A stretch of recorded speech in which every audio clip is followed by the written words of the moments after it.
Hi friends, आप सभी का फिर से स्वागत हमारे यूट्यूब चैनल सेल्फ स्टडी में। दोस्तों, आज हम पढ़ने जा रहे हैं प्राचीन भारतीय इतिहास के स्रोत।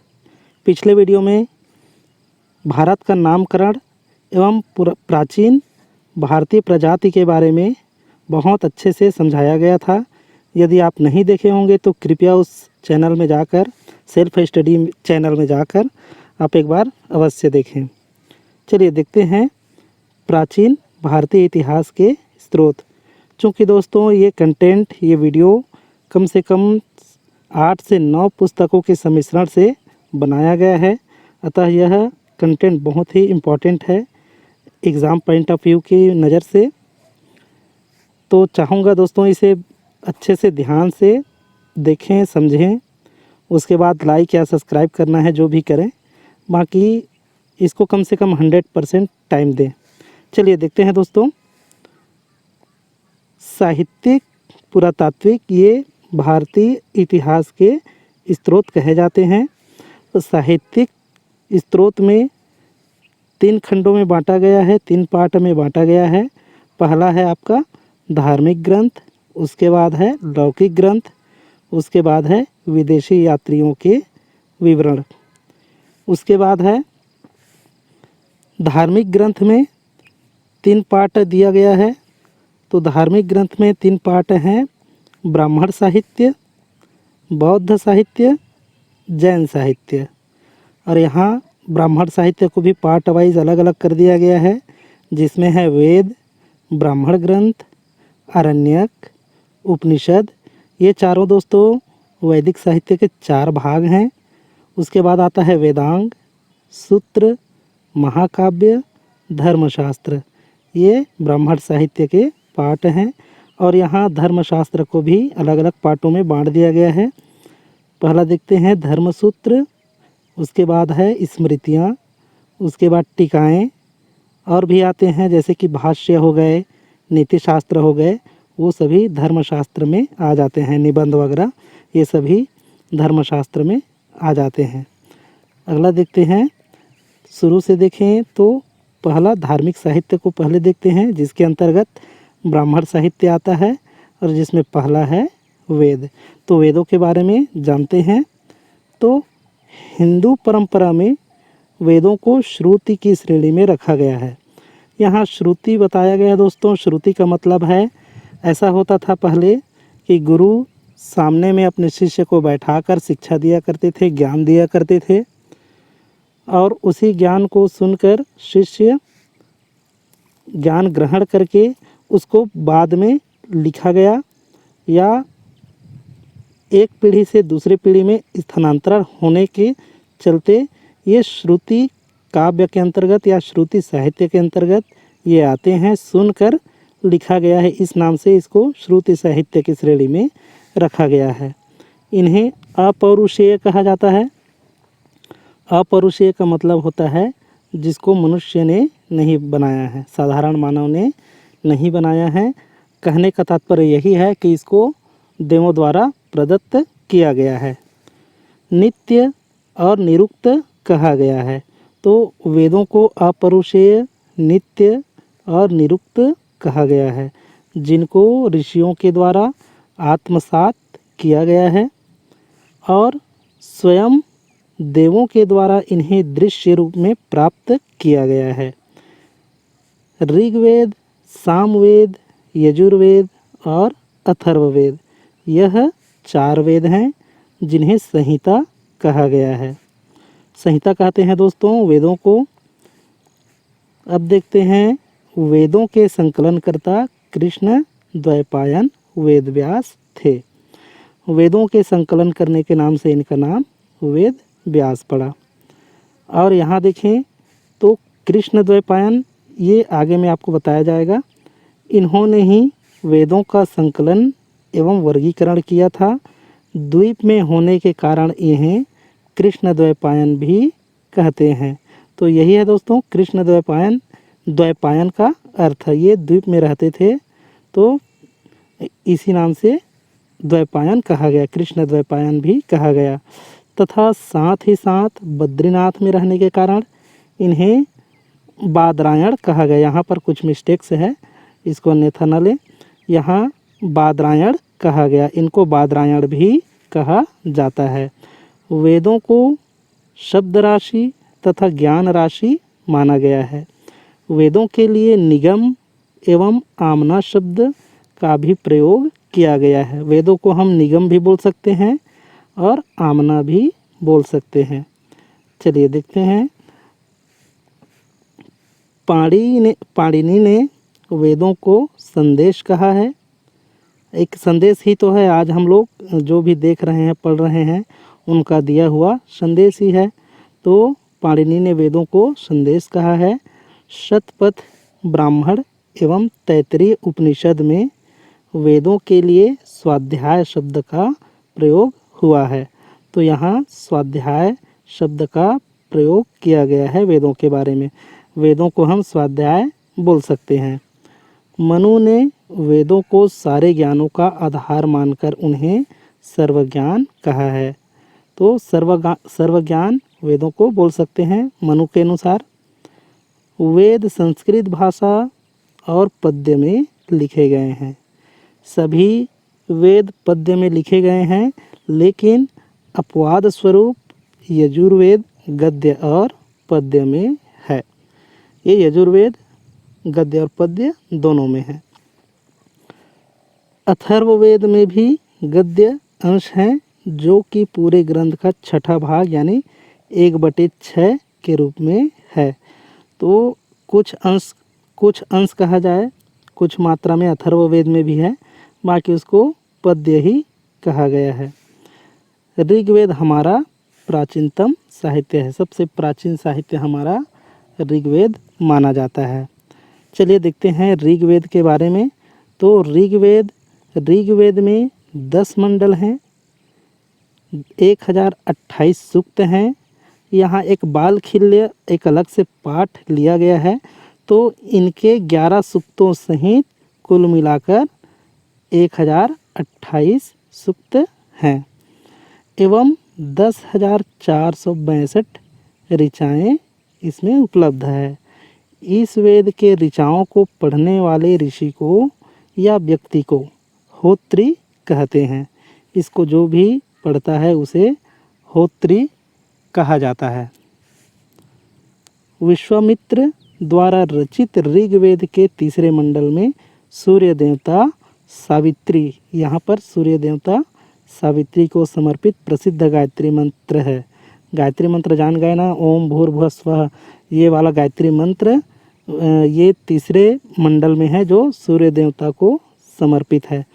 कहीं कहीं पर ये देखने को मिलता है दोस्तों कि गायत्री मंत्र हिंदुओं को जो मुसलमान बन गए हैं, अब मुसलमान से हिंदू बनाने के लिए इस गायत्री मंत्र का उपयोग किया जाता था पहले के समय में। ऐसा कुछ आर्टिकल्स देखा है मैंने, बाकी उसको ऑथेंटिक नहीं मान सकते।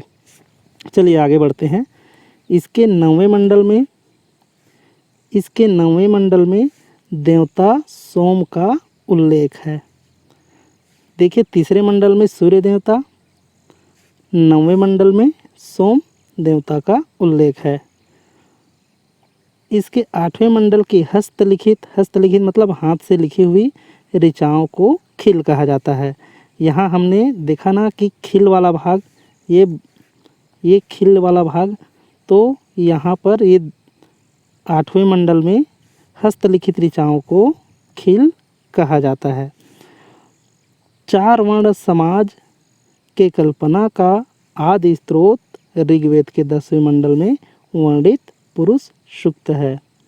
तो ये पुरुष सूक्त है जिसमें 4 वर्णों की समाज की परिकल्पना की गई है, जिसके अनुसार 4 वर्ण इस प्रकार हैं: ब्राह्मण, क्षत्रिय, वैश्य तथा शूद्र। आदि, यहाँ देखते हैं, आदि पुरुष ब्रह्मा के क्रमशः।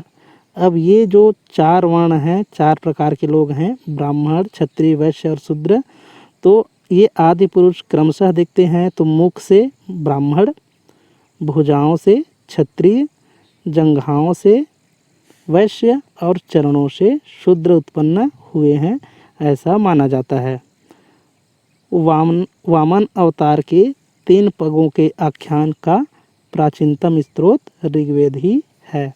तो वामन अवतार में हमने देखी है, कहानी सुनी है, टीवी चैनलों में भी देखे हैं कि 3 पग में सभी को नाप लिया था विष्णु भगवान ने। तो देखते हैं आगे, ऋग्वेद में इंद्र के लिए 250 तथा अग्नि के लिए 200 ऋचाओं की रचना की गई है। कई बार क्वेश्चन में ऐसा आ जाता है दोस्तों कि इंद्र के लिए कितनी ऋचाएँ दी गई हैं या कितने बार वर्णन आया है, या अग्नि के लिए कितनी बार ऋचाएँ या उसका वर्णन या जिक्र किया गया है। तो यहाँ इंद्र के लिए 250 और अग्नि के लिए 200 ऋचाओं की रचना की गई है। प्राचीन इतिहास के साधन के रूप में वैदिक साहित्य में ऋग्वेद के बाद शतपथ ब्राह्मण का स्थान है। तो प्राचीनता के हिसाब से प्राचीन इतिहास के साधन के रूप में है, तो वैदिक साहित्य में ऋग्वेद के बाद शतपथ ब्राह्मण का स्थान आता है।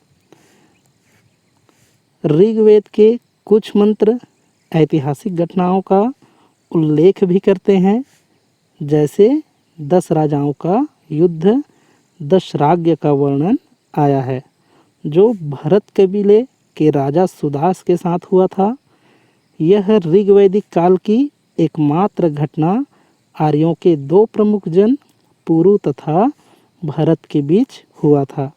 तो यह लड़ाई दोस्तों पुरु और भरत, ये 2 जन थे, 2 कबीले थे, उन्हीं के बीच में ये दशराग्य युद्ध हुआ था। भरत जन के नेता सुदास व पुरोहित वशिष्ठ थे। इनके विरुद्ध 10 राजाओं का एक संघ था, जिसके पुरोहित विश्वामित्र थे। तो यहाँ देखें, ये संघ का नाम दिया गया है और यहाँ पर भरत जन के नेता सुदास के बारे में दिया गया है। तो चूँकि पुरु और भरत के बीच में ये लड़ाई हुई थी, तो इसके अंतर्गत हम ये कह सकते हैं कि पुरु के साथ में पूरा संघ था, 10 राजाओं का संघ था, जिसने मिलकर भरत कबीले से या भरत जन से लड़ाई की। सुदास ने रावी नदी के तट पर 10 राजाओं को या उसके संघ को पराजित किया और इस प्रकार वह ऋग्वैदिक भारत का चक्रवर्ती सम्राट बना। तो यही है दोस्तों, यहाँ दशराग्य युद्ध के बारे में बताया गया है। चलिए ठीक देखते हैं। ऋग्वेद संहिता के 2 से 7वें मंडल तक के भाग को सबसे प्राचीन माना गया है। तो पहला मंडल और 7 मंडल के बाद ये 8, 9, 10, ये 8, 9, 10 और ये पहला मंडल बाद में जोड़ा गया है। उसके अतिरिक्त ये दूसरा और 7वां मंडल सबसे प्राचीन माना गया है। देखें यजुर्वेद के बारे में, तो सस्वर पाठ के लिए मंत्रों तथा बलि के समय अनुपालन के लिए नियमों का संकलन यजुर्वेद कहलाता है। तो यहाँ पर विभिन्न प्रकार के मंत्र और कुछ नियमों का संकलन यजुर्वेद में देखने को मिलता है। इसके पाठकर्ता को अध्वर्यु कहा जाता है। यह एक ऐसा वेद है जो गद्य एवं पद्य दोनों में लिखा गया है। यहाँ सामवेद के बारे में दिया गया है। सामवेद में 1810 सूक्त हैं, जो प्रायः ऋग्वेद से सीधे लिए गए हैं। तो ऋग्वेद से सीधा सामवेद में ले लिया गया है। जानते हैं सामवेद के बारे में, यह गाई जा सकने वाली ऋचाओं का संकलन है। इसके पाठकर्ता को उद्गाता या उद्धात्री कहते हैं। उद्गाता मतलब, उद्गाता को 2 भागों में तोड़ देंगे, है ना, उद और ये गाता। तो गाता कहा जाए तो संगीत से ही जुड़ा हुआ है। यहाँ पर सामवेद से भी हम कुछ निष्कर्ष निकाल सकते हैं। सा म प, तो इस प्रकार से सारे गा म प ध नि सा इस टाइप से है। तो इसको इसी से कोरिलेट करते चलेंगे, तब जल्दी समझ में आएगा। इसे भारतीय संगीत का जनक कहा जाता है। सामवेद को भारतीय संगीत का जनक कहा जाता है। अथर्ववेद में देखें तो अथर्ववेद की जानकारी बहुत इम्पोर्टेंट है। अथर्वा ऋषि या अथर्व ऋषि द्वारा रचित इस वेद में रोग निवारण, तंत्र मंत्र, जादू टोना, शाप, वशीकरण, आशीर्वाद, स्तुति, प्रायश्चित, औषधि, अनुसंधान, विवाह, प्रेम, राजकर्म, मातृभूमि महात्म्य आदि विविध विषयों से संबद्ध मंत्र तथा सामान्य मनुष्यों के विचारों, विश्वासों, अंधविश्वासों इत्यादि का वर्णन है। अथर्ववेद कन्याओं के जन्म की निंदा करता है। ये देख लो भाई, अब ये तो गलत बात हो गई। रहने के लिए अथर्ववेद है, लेकिन कन्याओं के जन्म की निंदा कर रहा है, तो इस प्रकार से तो हमारे लिए निंदनीय हो जाएगा।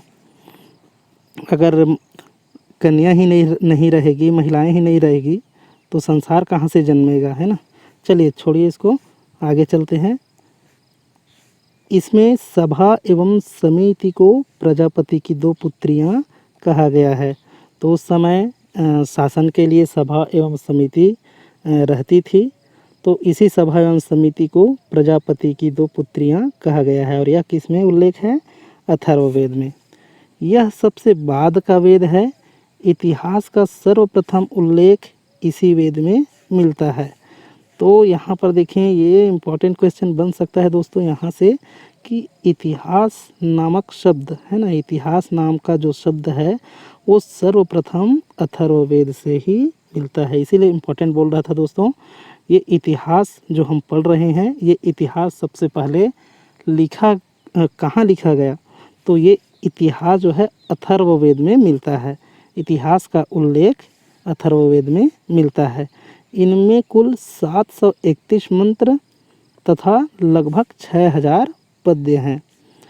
कुछ मंत्र तो ऋग्वैदिक मंत्रों से भी प्राचीनतर है, मतलब इससे ऋग्वेद से भी प्राचीन है इसके कुछ मंत्र। इसको सर्च किया गया रहा होगा जिसमें ये मंत्र प्राचीन लगे होंगे। पृथ्वी सूक्त इसका प्रतिनिधि सूक्त माना जाता है। यहाँ ये ध्यान रखने योग्य बातें हैं। पृथ्वी सूक्त, पृथ्वी और अर्थ है ना, अथर्व अर्थ लगभग सिमिलर टाइप का है, तो पृथ्वी सूक्त इसका प्रतिनिधि सूक्त माना जाता है। अब वेदों में देखें तो वेदों में 1000 ईसा पूर्व से 600 ईसा पूर्व का इतिहास जानने को मिलता है। मतलब आर्य के समय जो भी घटना घटी थी आर्यों के बारे में, यहाँ हमें जानकारी वेदों से मिल जाती है। वेदों की कई शाखाएं हैं जो वैदिक अध्ययन और व्याख्या से जुड़े विभिन्न दृष्टिकोणों का प्रतिनिधित्व करती हैं, जिन्हें चरण की संज्ञा दी जाती है। तो कई शाखाएं हैं जिन्हें चरण कह देते हैं या अलग अलग भाग भी कह सकते हैं। तो उनमें से पहला है शाकल शाखा। तो यह शाखा जो है ऋग्वेद से जुड़ी एकमात्र जीवित शाखा है, और बाकी रहे भी होंगी, है ना, बाकी अभी उपलब्ध नहीं है। तो ये शाकल शाखा ऋग्वेद से जुड़ी एकमात्र शाखा है। ये शाकल शाखा याद रखेंगे दोस्तों। देखते हैं यजुर्वेद को। तो यजुर्वेद को शुक्ल और कृष्ण, जैसे शुक्ल पक्ष होता है ना, कृष्ण पक्ष होता है। जैसे अंधियारी लगा तो कृष्ण पक्ष, और जिस समय चांद दिखाई देता है उस समय शुक्ल पक्ष रहता है। तो इसी प्रकार यजुर्वेद में भी शुक्ल और कृष्ण 2 यजुर्वेद की शाखा है। इनको शाखा में बांटा गया है। माध्यम दिन और कान्व या कन्व भी बोल सकते हैं। शुक्ल यजुर्वेद अथवा वाजस्नेय संहिता की शाखाएं हैं। तो ये माध्यम दिन और कान्व जो है शुक्ल यजुर्वेद की शाखाएं हैं या वाजस्नेय संहिता की शाखाएं हैं।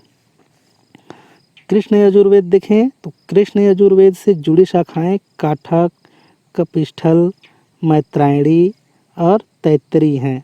मतलब ये ऋषि मुनि ही थे, लेखक थे कहा जाए। इनका नाम दिया गया जैसे काठक, कपिष्ठल, मैत्रायणी, तैत्तरी, है ना, ऐत्रेय, इस प्रकार के। तो ये इन शाखाओं से संबद्ध थे। जैसे अभी हम देखते हैं तो राम भक्ति शाखा में अलग, कृष्ण भक्ति शाखा में अलग, तो इस प्रकार से अलग अलग शाखाओं से ये जुड़े हुए ऋषि थे उस समय के।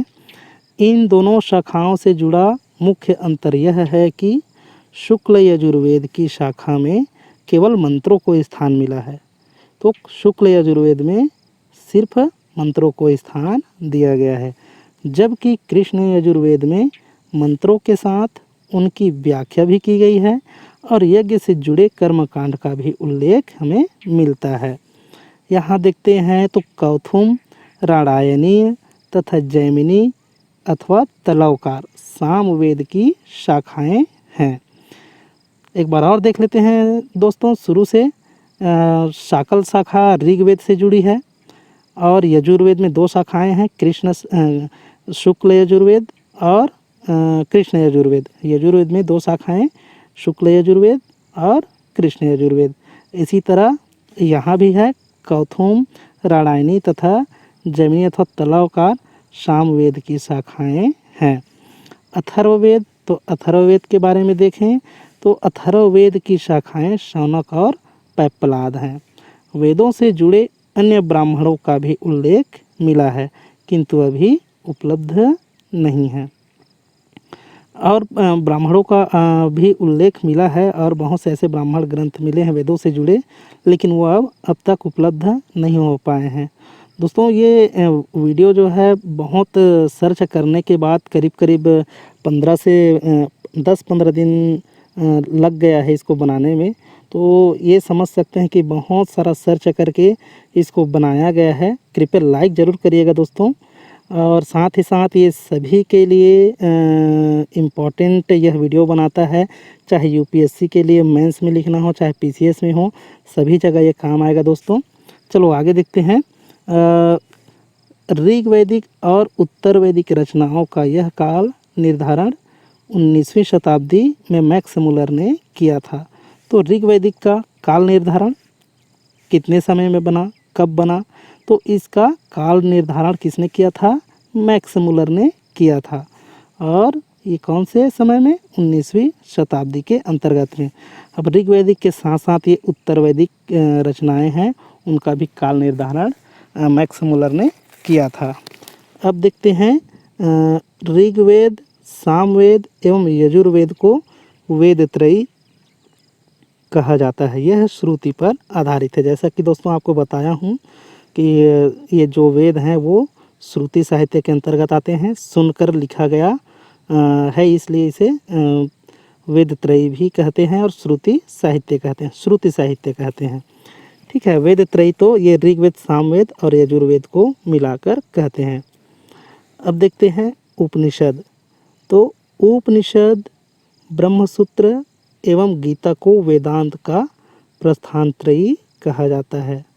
यहाँ एक बार और देख लें, उपनिषद, ब्रह्मसूत्र एवं गीता को वेदांत का प्रस्थानत्रयी कहा जाता है। देख लेते हैं ब्राह्मण ग्रंथ के बारे में। तो ब्राह्मण ग्रंथ, ब्रह्म यानी होता है यज्ञ प्लस यण यानी होता है व्याख्या, अर्थात जो यज्ञ की व्याख्या करे वही ब्राह्मण है। तो आज भी हमारे समाज में ब्राह्मण मौजूद हैं, उनका अर्थ यही होता है कि वो यज्ञ को संधान करते हैं, संचालन करते हैं। जो यज्ञ की व्याख्या करता हो उसे ब्राह्मण कहते हैं। ब्राह्मणों को वेदों का परिशिष्ट माना जाता है। इसमें वेदों की व्याख्या गद्य में की गई है। तो यहाँ पर ब्राह्मण ग्रंथ बहुत सारे लिखे गए हैं, जैसे शतपथ ब्राह्मण हो गए, है ना। तो इन ब्राह्मण ग्रंथों को वेदों का परिशिष्ट माना जाता है। कुछ उसका सार, वहाँ से कुछ अलग से सार निकाल लेते हैं, इस प्रकार से इसे परिशिष्ट माना जाता है। और इसमें वेदों की व्याख्या किसमें की गई है? गद्य में की गई है। चूँकि वेद पद्य में है, सिर्फ यजुर्वेद को छोड़कर, तो उन पद्य को गद्य में समझाया गया है। ब्राह्मण ग्रंथों में राजा परीक्षित के बाद बिंबिसार से पहले की घटनाओं की जानकारी मिलती है। तो ये परीक्षित और ये बिंबिसार जिस समय मगध साम्राज्य है ना, आने वाले समय में पढ़ेंगे, तो ये बिंबिसार उसी साम्राज्य के अंतर्गत में है। तो उससे पहले की घटनाओं की जानकारी मिलती है। और ये परीक्षित हो गया, तो ये जो है परीक्षित जो है महाभारत कालीन के समय का है राजा। देखते हैं आगे। वेद या संहिता स्तुति प्रधान है, मतलब कुल मिलाकर कहा जाए तो वेद जितने भी हैं उनमें भगवान को स्तुति किया गया है, उनको उनकी पूजा की गई है, उनका ध्यान किया गया है। कुल मिलाकर कहें तो ये देवताओं की पूजा पाठ के लिए ही बनाया गया है।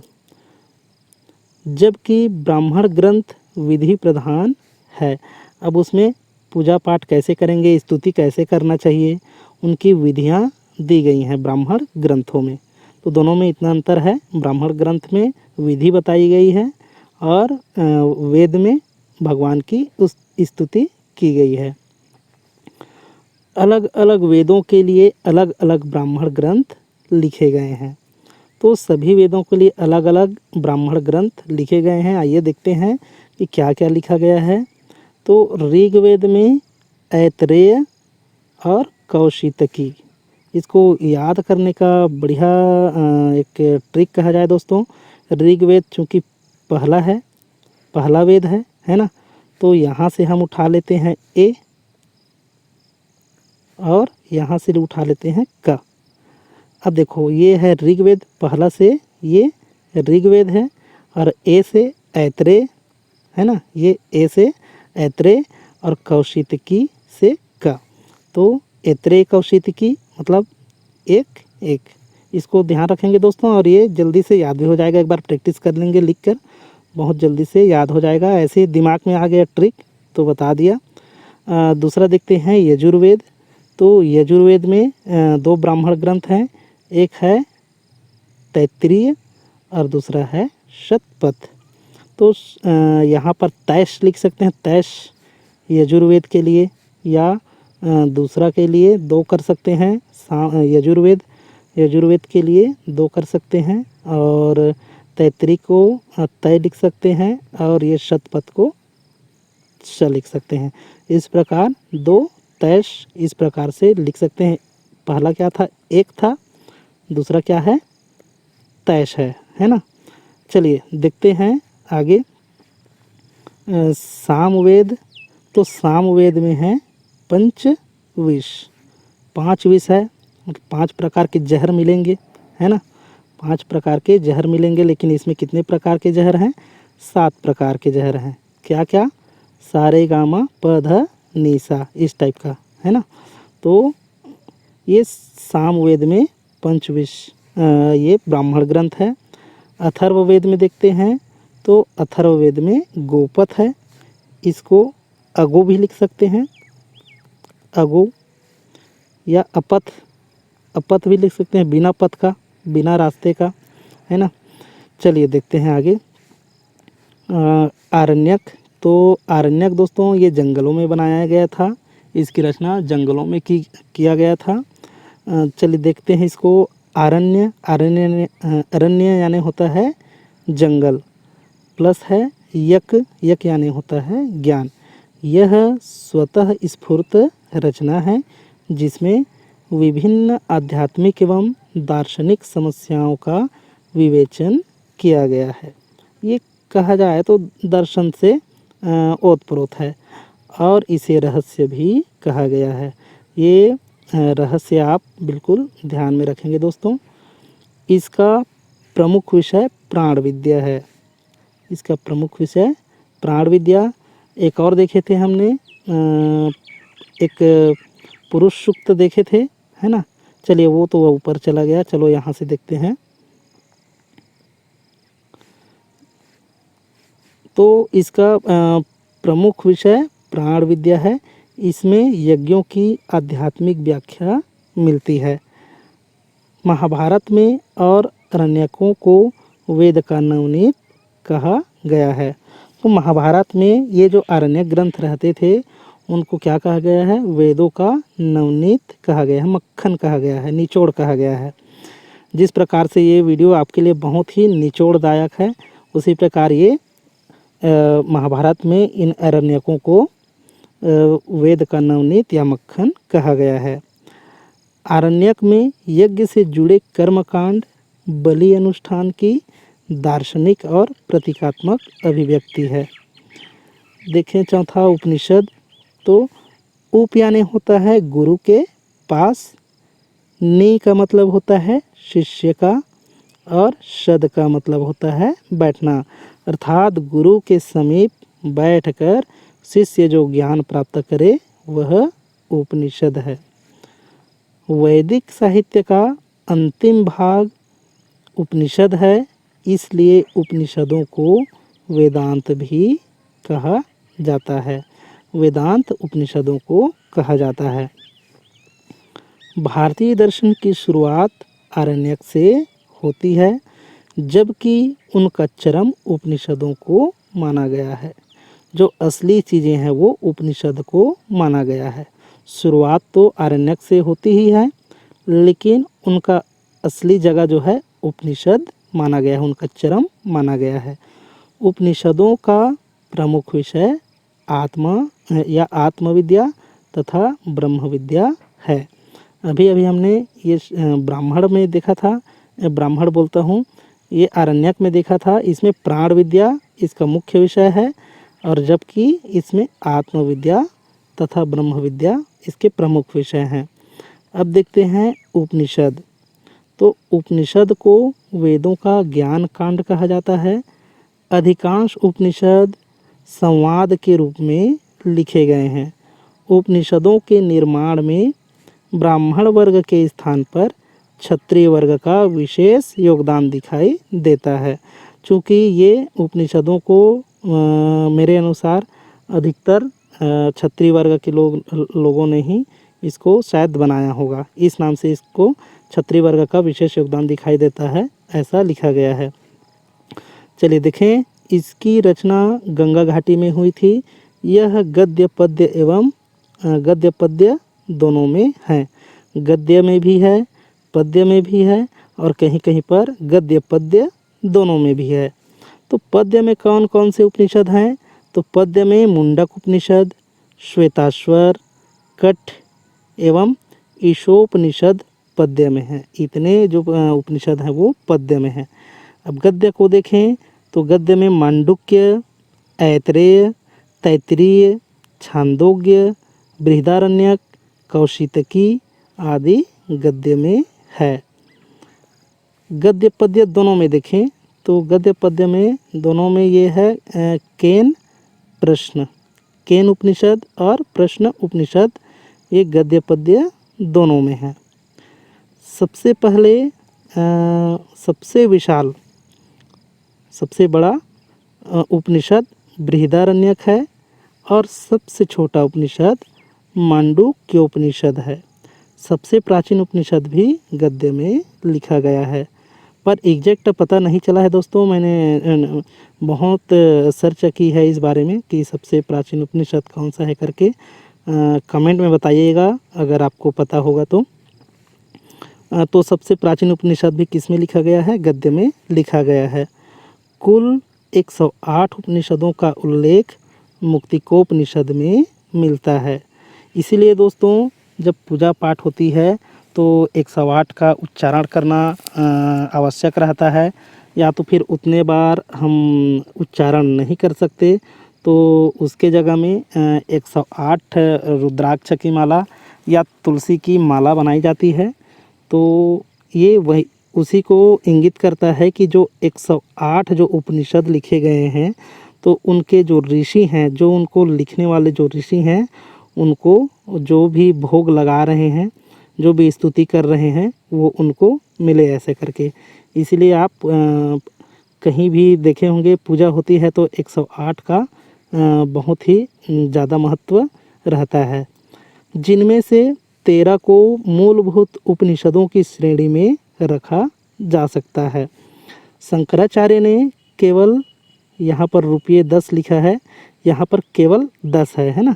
ये रुपये को काट देंगे, क्या क्या लिखा जाता है इसमें, ठीक है। तो शंकराचार्य ने केवल 10 पदों पर अपना भाष्य लिखा है ना। तो ये 10 उपनिषद ही मान सकते हैं इसको। तो यही 10 उपनिषद प्राचीनतम तथा प्रामाणिक हैं। देखो दोस्तों, ये शंकराचार्य जो है सिर्फ एक वेद को ही अध्ययन किए थे, बाकी पूरी तरीके से सभी वेदों का अध्ययन नहीं कर पाए थे, और उसी के हिसाब से इन्होंने अपना भाष्य लिखा या उपनिषद जो भी है लिखा। अभी तक एक तो ऊपर से सभी चीज़ें आज उपलब्ध भी नहीं हैं। हम कहें पुराण में इतने पुराण हैं, 18 पुराण हैं, 108 उपनिषद हैं, तो आज के वर्तमान समय में इतने उपनिषद तो है ही नहीं, है ना। तो कहाँ से ओके हो पाएगा सभी चीज़ें।